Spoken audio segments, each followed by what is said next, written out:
Assalamualaikum warahmatullahi wabarakatuh. Ketemu lagi dengan Rensmark, kantor konsultan haki terdaftar resmi di DJKI.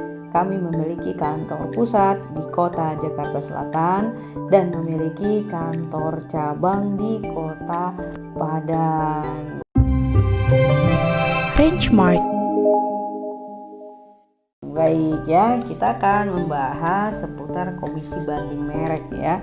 Permohonan banding merek yang bagaimana yang berpotensi dikabulkan oleh majelis komisi banding merek ya. Dalam putusan komisi banding merek itu ada 3 hal ya: mengabulkan untuk seluruhnya, menolak ya, kemudian mengabulkan untuk sebagian. Sebagian di sini maksudnya adalah sebagian jenis barang harus dimohonkan. Nah, lalu bagaimana supaya permohonan banding merek kita dikabulkan oleh komisi banding merek ya? Poinnya ada di surat permohonan banding merek yang kita ajukan.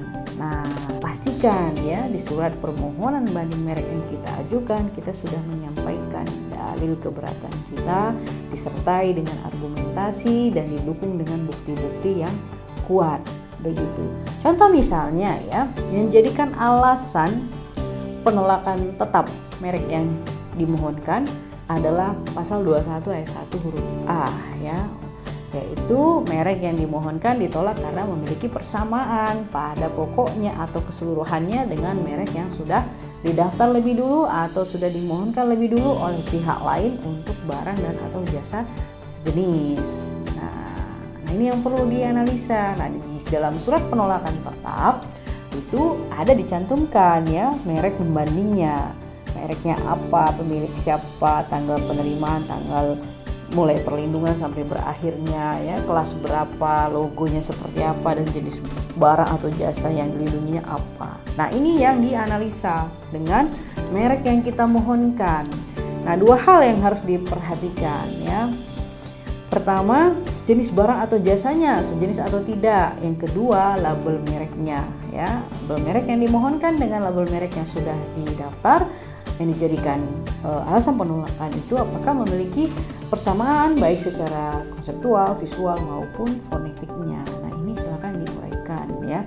Konseptual itu konsepnya, visual tampilan, fonetik adalah bunyi ucapan ya. Konsep itu misalnya filosofi ya, arti mereknya begitu ya. Nah, itu silakan diuraikan ya bahwa itu berbeda ya atau tidak memiliki persamaan pada pokoknya begitu, dan didukung dengan bukti-bukti ya, bukti-bukti. Contoh misalnya mereknya sudah digunakan ya dan sudah milik konsumen. Nah, jika ada review konsumen ya, kemudian penjualannya, ada juga ratingnya misalnya ya, itu silakan ditampilkan atau disampaikan di dalam permohonan banding merek begitu. Dan putusan-putusan ya yang bisa dijadikan jurisprudensi dan mendukung dalil-dalil yang kita mohonkan begitu ya. Jadi potensi dikabulkan permohonan banding merek kita apabila ya uraian atau argumentasi di dalam surat permohonan banding merek kita itu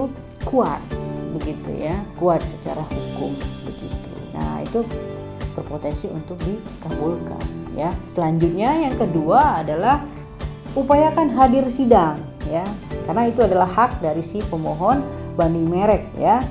Bisa oleh si pemohon banding merek atau kuasanya nanti yang hadir sidang. Kuasa di sini adalah konsultan haki terdaftar resmi di DJKI ya.